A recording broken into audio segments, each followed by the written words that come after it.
Hey there everyone, Spazzy Dragon here, aka Syndromes, and it's time for the first episode of 2016 Discover Freelancer Dwarf Fortress Let's Play, where our favorite members of the community are pitted up as dwarfs in one of my forts and die horribly. Now, I'm really sorry that this has taken so long. I was supposed to start shooting these episodes about 2 days ago, but sadly I didn't have free time, neither the inspiration for it. So, what we are going to do right now is set up the game itself. This is going to be the first episode, so if you want to actually start where the actual gameplay starts, you might as well switch to episode 2 once it is posted.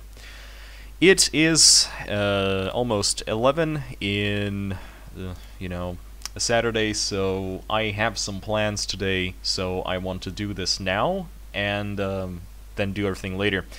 I've decided that we are going to keep the episodes short enough, at around maybe 30 to 40 minutes again.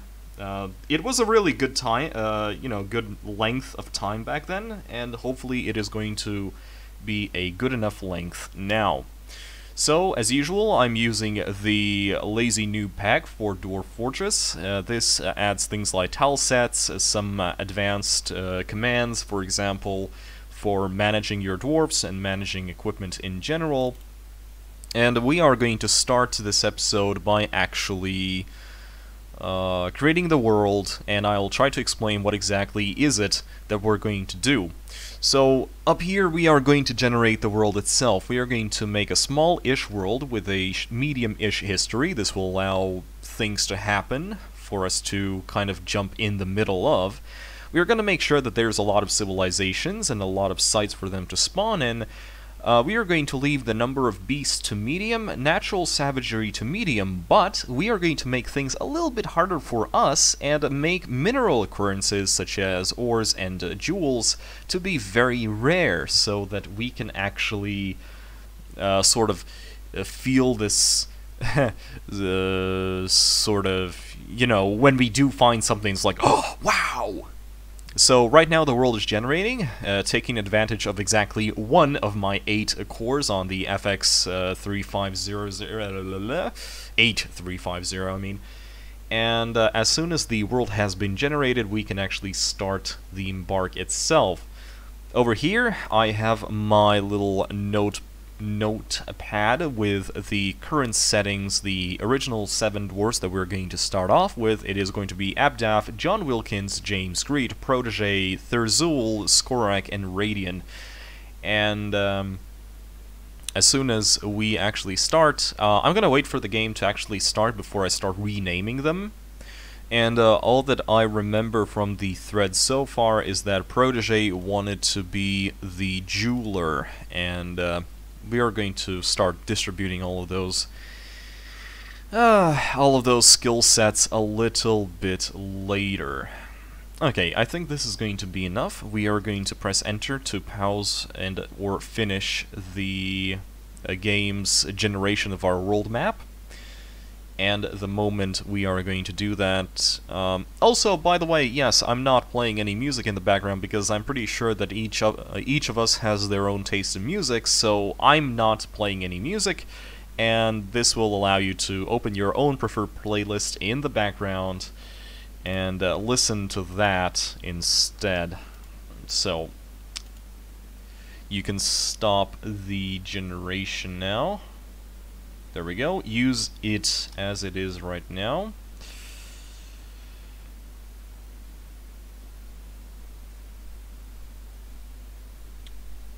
We are going to... I'm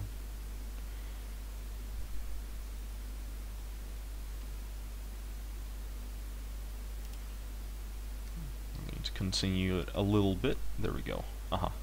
Okay, now it's... That was really strange. I didn't have... I haven't had that happen to me yet. Anyway, I'm thinking about challenging us with a Arctic embargo, because... Sorry, embargo, I mean embark. Mainly because Arctic embarks are kind of fun in the sense that they are really scarce when it comes to things being done on the top side. So we're going to start playing, we're going to choose Dwarf Fortress again, and we are going to choose that little world that we just created. It is going to go for 2 weeks after the world generation for things to happen again. Okay, so here's our overworld over here. Currently it is in ASCII, so don't worry about that. It's going to use tiles in the actual gameplay, but right now we need to find a place for us to settle on. So over down here at the south we have our Ecuador. This is the most tropic of all regions with hot places and whatever. We don't want that. We want something closer to the ice. So we are going to go somewhere where it's freezing. There we go. And for example here, we have just ice. We don't have an aquifer, we don't have anything but ice. This is a challenging embark, mostly because we won't be able to farm anything. So it means that we will need to get all of our sustenance from meat and obviously resort to trading when it comes to drink. So that is going to be kind of challenging in the sense that we start off with a certain amount of points, which we can use to either A, make our starting dwarves competent in certain fields, or to bring many supplies. You can't have both. You can kind of distribute them to have like 50-50, but you kind of want a preference in this case. So this is the local map. As you can see, this is where the ice is, right?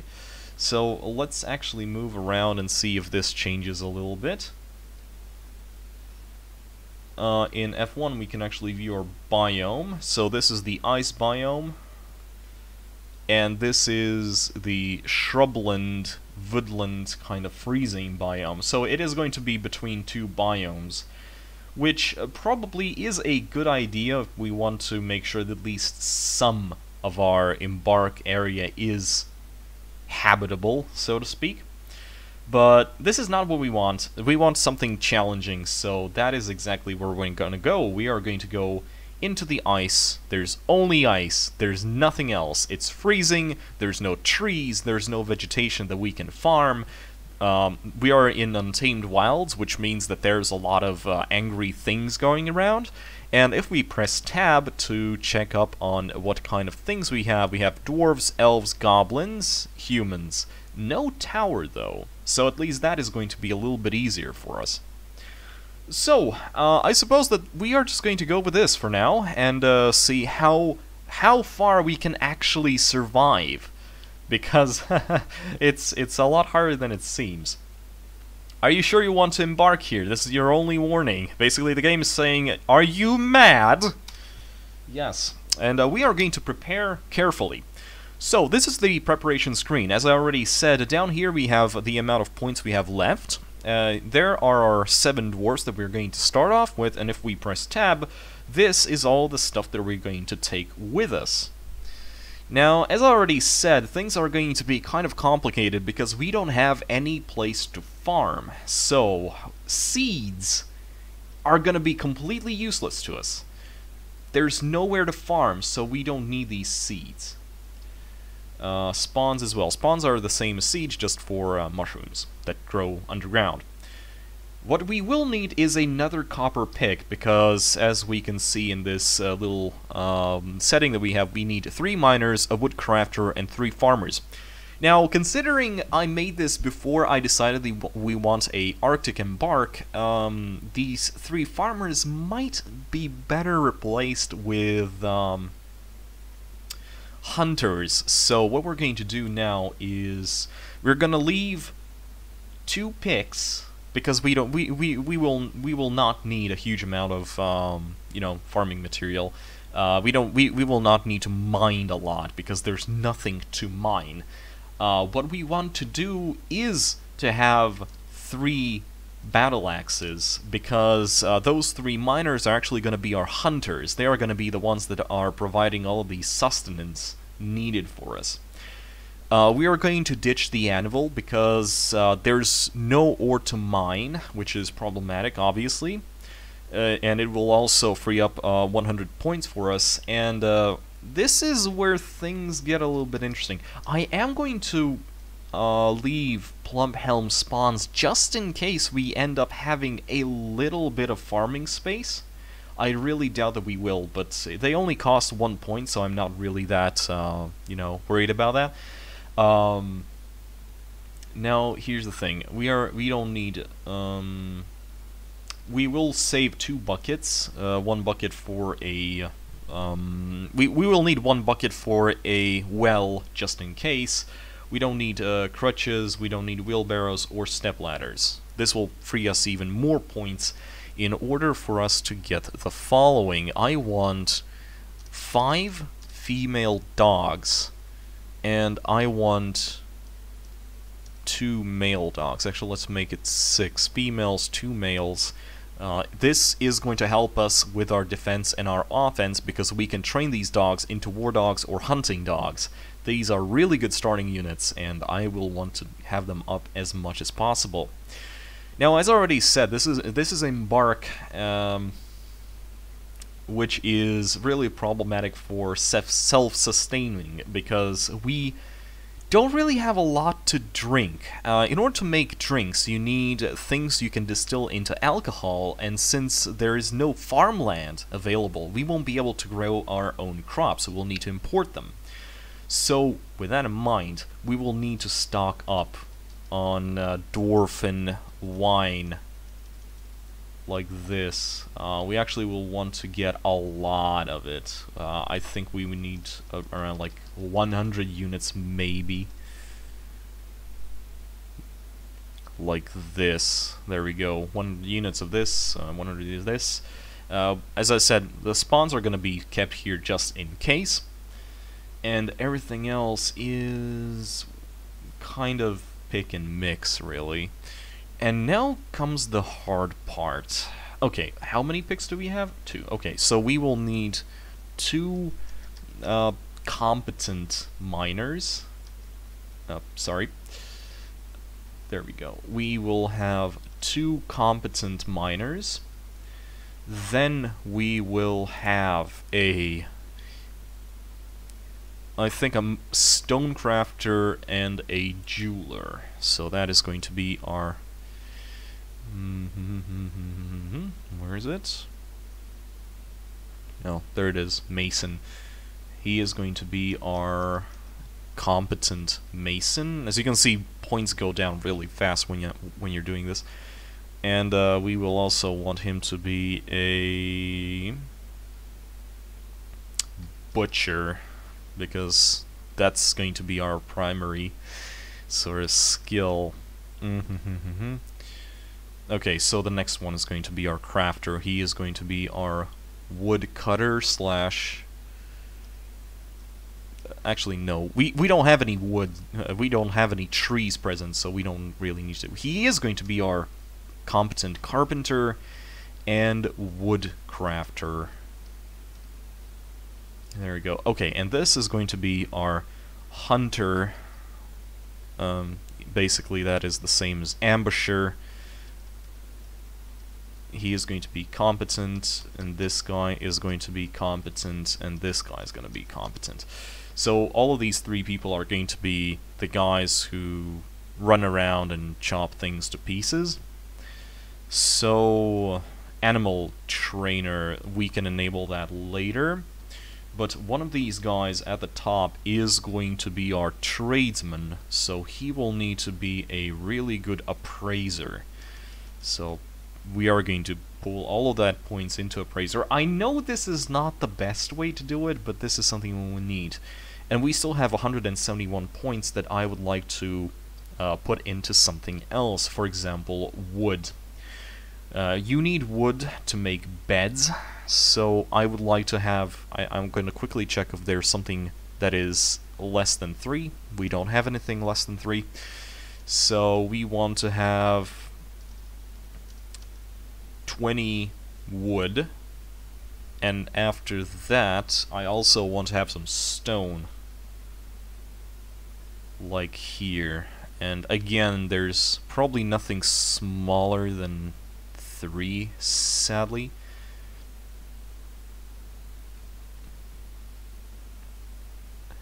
Okay, we can actually take bituminous coal because it acts like stone, but it's also coal, so that is going to be cool. And we are going to have 30 of that, and the rest is going to be... There we go. Alright, so I think that is going to be a good attempt at an embark. I'm not sure this is going to work, but hopefully it will. And, you know, if it's a failure, then, you know, it's just the part of the game. Anyway, I'm going to quickly check up on something on the Wikipedia, and we are going to actually embark.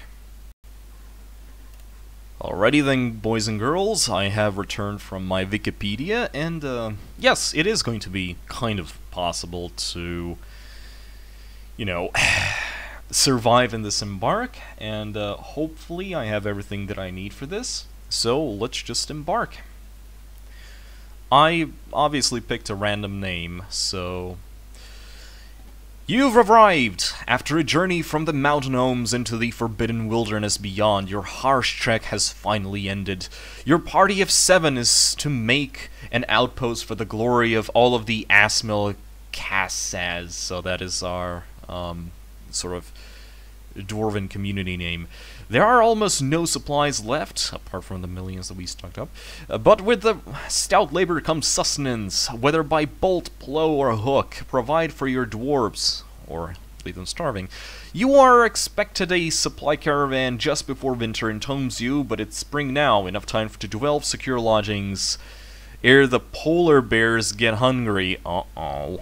A new chapter of Dwarven history begins here, and hopefully it's not going to end here, at this place. Moment furnace, strike the earth. Oh boy, look at all this white! Hey look, we actually do have trees. Yes, those are trees. Okay, for those of you who have never seen a Dwarf Fortress video, we are currently looking at the world from a top-down sort of approach, and this is something that a lot of people usually have troubles understanding because the game itself is represented in 2D, but the gameplay itself is in 3D, just with levels. As you can see, I can go up and go down like this. Anyway, so this is going to be the place that we are going to make our home. Let's see, there are no other critters on the map right now. We have come here with our guys, with our basically everything. And the first thing that I want to do is build a workshop that is going to be a... You know, I just noticed my plus key is not really that good. I want to make a butcher's sort of thing over here, but... Oh wow, I can only make it from wood. Huh. Okay, that is going to be problematic. I thought that I can make this out of coal as well, but apparently I was wrong. So... might have already doomed us from the very outset, so hello there, what is this? Who are you? You are a Yeti. Uh-oh. Hey guys, we might have some troubles in a moment. Anyway, so this is going to be for our refuse stockpile. This is where all of the hunted creatures are going to be hauled in. They're going to be butchered here, and that is going to provide us with our stuff. Anyway, I'm going to tell my... Oh, actually no. First things first, we are going to rename our dwarves. So we're just going to go to utilities, and we're going to open up Dwarf Therapist. There we go, and there are our dwarfs. So, what do you see? What does your elf eyes see? So which one of these is... I think only Protege said that he wants to be the jeweler, which I think we didn't even pick. So let's just start off from the top and just rename all of our dwarfs. So set nickname. You are going to be Abdaf. You are going to be John Wilkins. You are gonna be James Green. James Green. Pretty sure you're not James Green. You are gonna be I'm gonna be a good man and actually include the right E's, although not capitalized, because fuck you. I'm not about to completely make sure that your name is correct. Bermanta, okay. And you are going to be Thurzel, also in capitals. You are gonna be Skorak, and you Radiant. Okay, we are going to commit the changes now. Bonk. There we go. We have renamed our dwarfs. And now we can actually just set up a really quick sort of fort, just so our guys are not standing out in the cold. Although everywhere is going to be cold here. So, the entrance is going to just be a... No, actually, no. We are going to build our entrance into the fort out here at the side of this little hill over here. So first things first, we're going to remove the up-ramps over here. Not necessary, but I just like how it looks when there's no ramps. After that, we are going to dig it out so it's nice and like this. And that was the sound of my phone saying, "Hey, you forgot to feed me." So, this is how we're going to plan out our overall fort layout. So like this. I'm going to explain why I'm using this sort of entrance in a moment. So, and this is going to be our first sort of section. This is going to be where we are going to be chilling. No pun intended. This whole fucking place is going to be a chill fest. Okay, so this is going to be our first sort of thing. Anyway, so we currently have 3 hunters. None of them have the actual... that is actually a really good point. They're not really hunters now, are they? Who are hunters? Okay, so John, Skorak, and Protege are the hunters. So we are going to make a militia squad with no uniform for now. And, okay, so Skorak, Protege, and John, all 3 are hunters. And now we're going to go to equipment, to weapons, a specific weapon. This guy's going to have a copper battle axe. This guy is going to have another battle axe. And this guy is going to have the last battle axe. There we go. Please pick up your equipments. And we're going to go and try to punch this Yeti right now so we can already start doing the whole butcher shop thing right now. So let's select our squad. Let's activate the training so they actually pick up the things. There we go. They have picked up their weapons. And we are going to start this embark by probably losing all of our dwarves to a single Yeti. So we are going to tell them to kill this Yeti. Yo, go! You can do it! Oh, the Yeti is running away. Oh, where did they go? Yeah, that was it.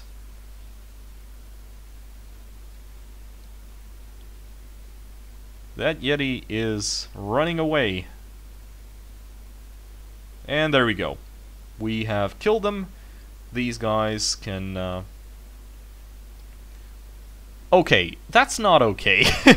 Please don't abandon your free... Oh, did you really just abandon all 3 of your fucking axes like that? Wow, you guys are jerks. Wow. Wow, you guys are baddies. Holy shit.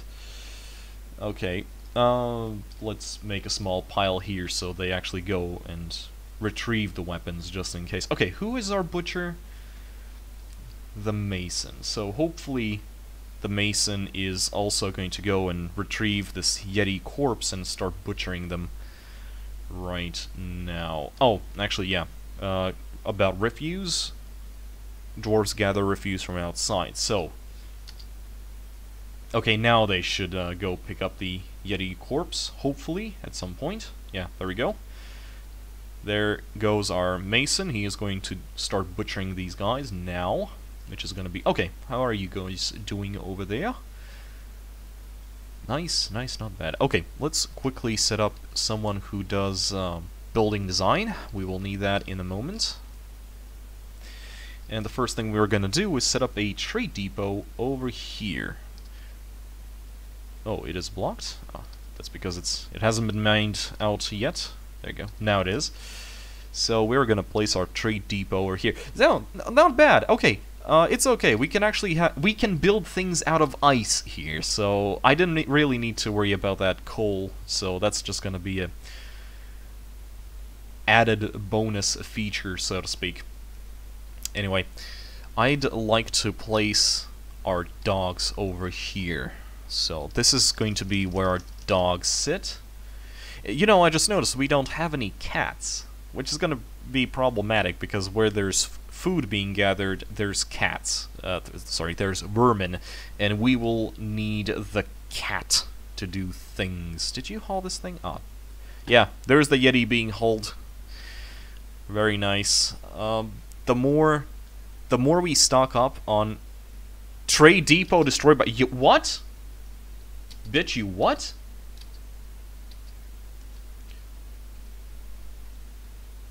Wow, fucking trade depot killed by Yeti. Yeah, go fucking kill the... Oh shit, did we just fucking lose a dwarf? Oh no! We just lost a dwarf! Who died? Who died? Holy shit, who died? No, Skorak! Oh no. We lost Skorak, and Radian is wounded, and he's lying on the floor, and we don't have any water. Because injured dwarves cannot drink alcohol, they need water. Oh no. Wow. Holy shit. Well, at least we have 2 Yeti corpses that we can butcher for eatings. Yay, I suppose. Oh shit, we really need to get inside fast. Yeah, this is not going well. I think this is gonna be the fastest Let's Play of Dwarf Fortress I ever made. Well, I suppose we'll find out in episode 2, won't we? Anyway, this was Spazzy Dragon. Things are not going well. And see you in the next episode.